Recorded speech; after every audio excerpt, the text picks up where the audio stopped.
बेटे के उत्सव में होती है उतनी कई ज्यादा खुशी उन्होंने एक बेटी के उत्सव में की है। जब महाराज बेटी ने जन्म लिया तो तब तक देव ऋषि नारद आ गए।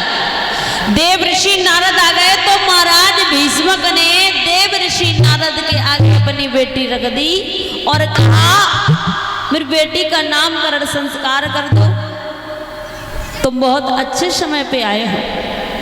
तो महाराज भीष्मक ने के कहने पर देव ऋषि नारद ने पत्रिका हाथ में ली और नामकरण संस्कार किया है। लिखा है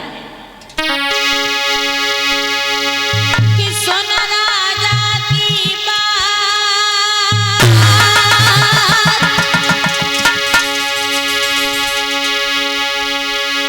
मुनि ने हाथे पत्रिका लियो, और सुबह छाटी बाकी लगन उरे नाम धरी।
तो उसका नाम रुक्मणी रख दिया। क्या रखा? रुक्मणी।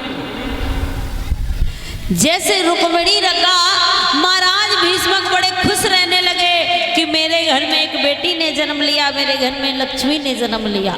देखो कुछ लोग होते हैं एक बेटी को लक्ष्मी के समान समझा करते हैं, बहुत खुशी मनाते हैं एक बेटी घर में होती है, और वो खुश नसीब होते हैं जिनके घर में बेटी होती है। जिस घर में बेटी का कन्यादान नहीं होता वो घर कुंवारा माना जाता है, आंगन सुना माना जाता है। अब कुछ लोग ऐसे होते हैं कि बेटियों को बोझ समझते हैं, ये बेटियां हो जाती हैं, लोग ऐसे सूख से जाते हैं, ये लगता जाने कौन सी मुसीबत टूट पड़ी इनके ऊपर है। होता नहीं होता। अगर लड़का पैदा हुए और कहू भैया इसका भैया तुम पापा बन गए हो, लला बहू है मिठाई खवाओ। अरे यार क्यों ना खवाएं, बिल्कुल खवाएं।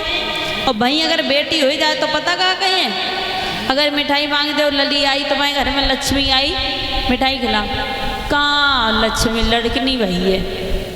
हाँ 10 लाख खर्च करने पड़ेंगे शादी का, लड़का के लिए खर्च नहीं करने पड़ते बताओ, लड़का की शादी का फ्री होती है। ऐसा तो नहीं है बिल्कुल खर्चा ना करना पड़े, लेकिन क्या है अपनी अपनी समझ है। बेटी देखा जाए तो एक कुल को रोशन करता है बेटा, 2 कुलों को करती हैं बेटियां। अरे बारिश में छाते की तरह होती हैं बेटियां, माँ बाप अगर दुखी होते तो रोती हैं बेटियां, टूटे हुए खिलौनों से खेला करती हैं बेटियां, मगर शिकायत नहीं करती हैं बेटियां। फिर भी ये दुनिया वाले लोग कहते कि बोझ होती हैं बेटियां। बोझ तो होगी जब तुम उन्हें पढ़ाओगे नहीं, लिखाओगे नहीं, अपने पैर पे उसने खड़ा नहीं करोगे तो बोझ तो बनेगी तुम्हारे लिए। वो लड़का भी बनेगा। अगर लड़के को आप शिक्षा ना दिलाओ, पढ़ाओ ना, घर से बाहर ना निकलने दो तो कि लड़का क्या कुछ कमा लेगा? नहीं कमा सकता।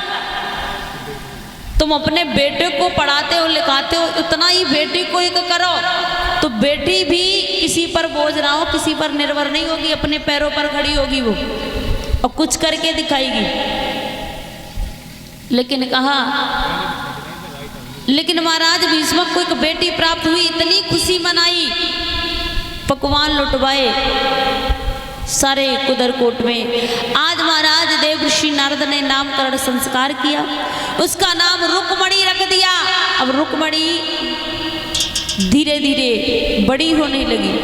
देव ऋषि नारद 11 वर्ष तक